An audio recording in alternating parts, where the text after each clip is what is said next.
So what's going on out there to all my Shuckin N Drivin family? Had a long day today, man. Started off at a shipper. I'm out here in Grand Forks, North Dakota, and got here late. That's a long story. I'll get into that later, but just know 7.5 hours is how long it took them to load me up. Ladies and gentlemen.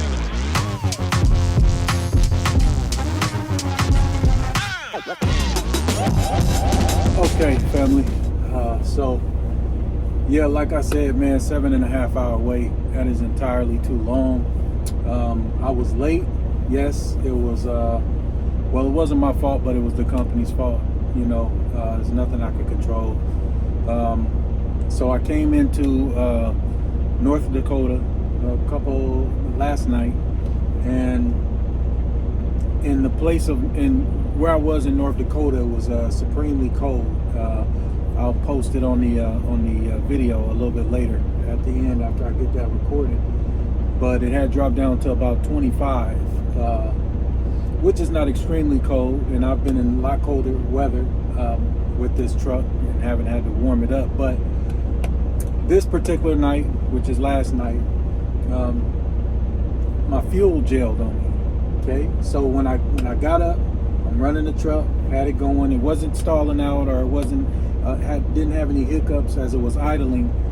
But as I went to go to try to move, after I get done doing all my pre-trip and checking everything out, making sure everything is straight for me to continue on and make the final leg down into Grand Forks, I noticed that the car started hesitating. Or the truck started hesitating. So I'm looking in the back and I'm seeing all this white smoke come up out of the tailpipe and out of the exhaust system. I mean, I'm still talking like I'm in a car or something. But I look and I see all this white smoke coming out of the exhaust pipes, and you know, I'm kind of getting a little worried. So I go park and I'm like, okay, well, you know, I've heard many stories about people having issues with fuel gel and cold weather. Maybe this is it. So immediately, you know where I go, YouTube University, right? And I find out, or I get a good idea that this is actually what it was. You know, I'm hearing people talk about it and it has all the symptoms. So I go ahead and I check it, and you know, so I say, okay, I'm gonna go inside the truck stop. Thank God I was at a truck stop and not at just a regular rest area, because you know how North Dakota is, a lot of open, empty space with nothing else around you, right? But I did find a truck stop. Like I said, I'll post the city once I get more into this video. But as I go into the truck stop and I get some of that emergency fuel gelling up treatment to put into the reserves, right, the tanks.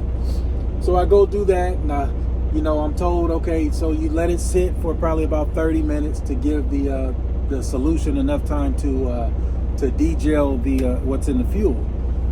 And then afterwards, then you let the truck run at idle probably for another 30 minutes, and then you can check it out and see if it's movable. If not, then maybe go get another bottle, or you might even have more serious problems. Okay. So I do that.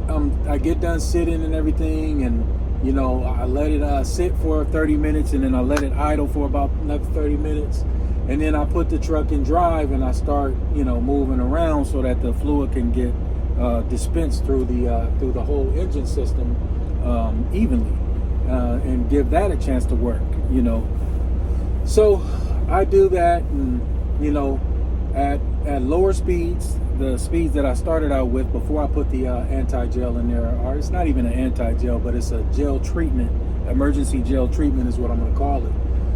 But after I do that, then before I put that in there, the truck was hesitating, you know, even at less than 10 miles per hour.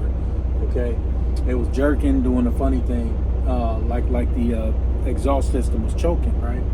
So what I did was, I drove around the area.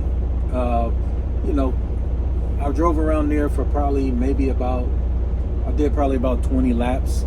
Probably the section where I was, they had a fuel station. On one side there was a parking area, and then all the way on the other side of the fuel station there was another parking area. So I drove between parking areas, which was pretty decent trip. It's probably about the size of maybe a whole city block.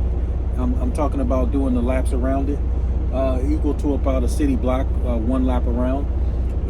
And I'm talking about the whole city block going all the way around it, right? The circumference of it. But so I do that probably about 10 times.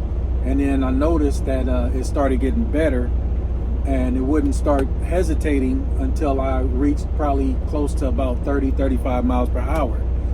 So I'm like, okay, well, maybe it was more than likely that's what it was. It was the fuel gelling up on me. So I went and I posted, and I was talking to this old timer. He's an old trucker. Shout out to the gentleman. I forget his name, but very knowledgeable guy, very nice. I mean, he was even searching. He had one of those old long nose Pete's, with the square noses. But he was telling me that,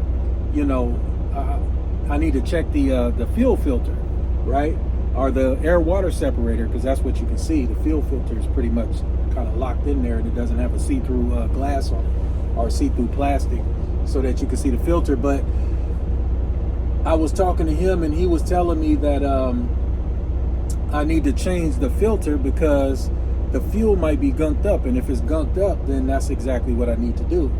So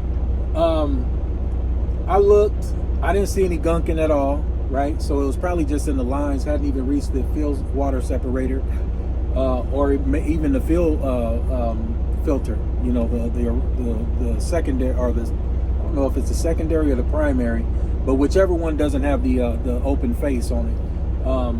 But I checked the fuel water separator, and there was no gunk in there. The filter could probably be changed because it's a little bit dirty, and that's what I explained to my breakdown team when I called them up. But all in all, it just ended up working. But I will say that while I was sitting, because I let it idle for a little while longer while I was talking to my breakdown team, because we were trying to figure out if I should just drive or I should just shut down and just wait.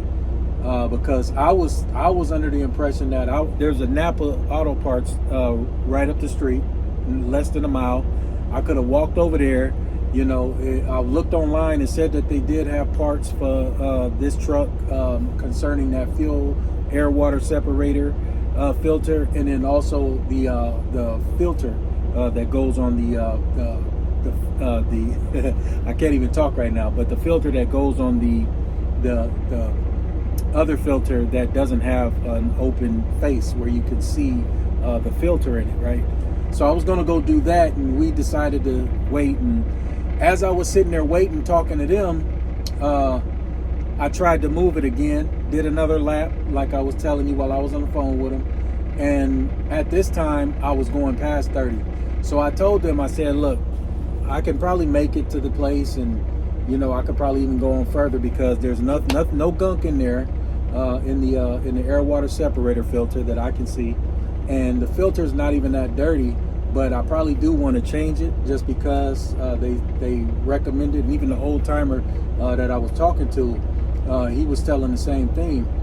But while I was on the phone with them, me and the old timer had departed, and he went off and he did his thing, and lo and behold, man, that man came back with a filter for me, man. He had a filter in his hand, even though I knew that it was the wrong size because, he has an old school Pete, and I have a newer 2023 Kentworth T680. And yeah, it's just, it wasn't going to work. But, it kind of touched me, man, because, not a lot of people would do that, man.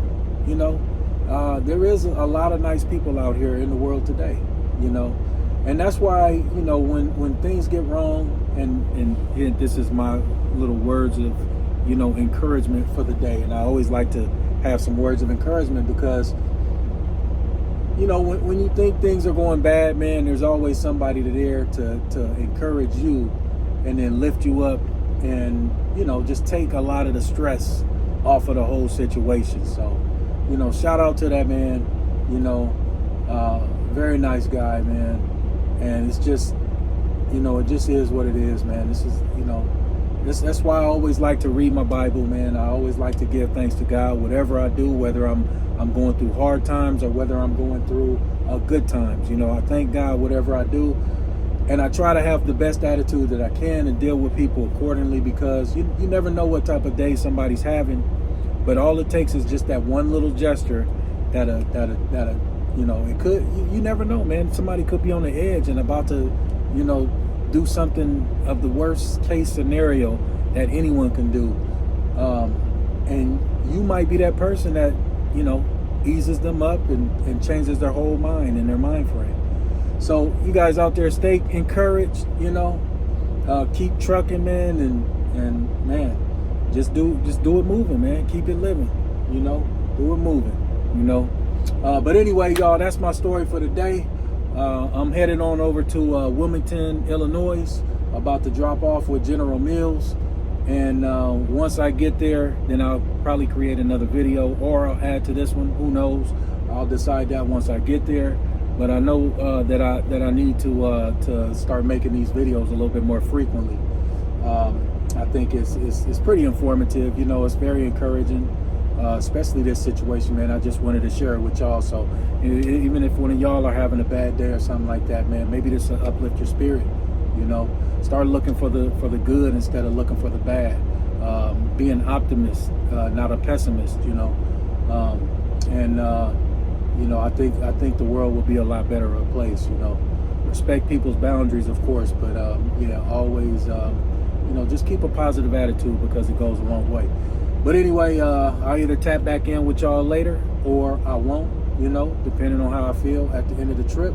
And then I might just make another one once I do. But I'm probably going to stop. I got about 750-mile push. You know, these trucks is only governed at 65, so it's only so much that I can do. So I might not make it all night, you know, unless I got a lot of downhill with some heavy tailwind behind me. You know, and then this dang camera don't be telling me to slow down. It's funny because I call her my boo, and we got a little team of people that we talk to on the phone out here to keep each other sane, outside the family, of course. But you know, I tell these, and it's two ladies that I talk to. Shout out Lily and shout out Shantae. And I tell them now, I say this lady up in this camera, you know. The one that tell me to slow down is my boo, and they hate when I say that, but oh well, you know. I'm from the Bay, man, you know, so we got a lot of boos, you know, umbilical. So Abraham had he had a few wives, David had a few wives, you know, and I got me a few boos. But anyway, I'll see y'all on the other side, man. Peace. Ladies and gentlemen.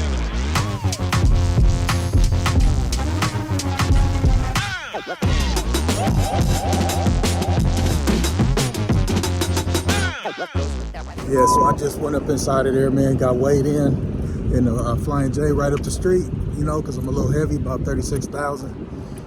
Got my damn card, man, forgot the hub reading. Anyway, y'all have a good one.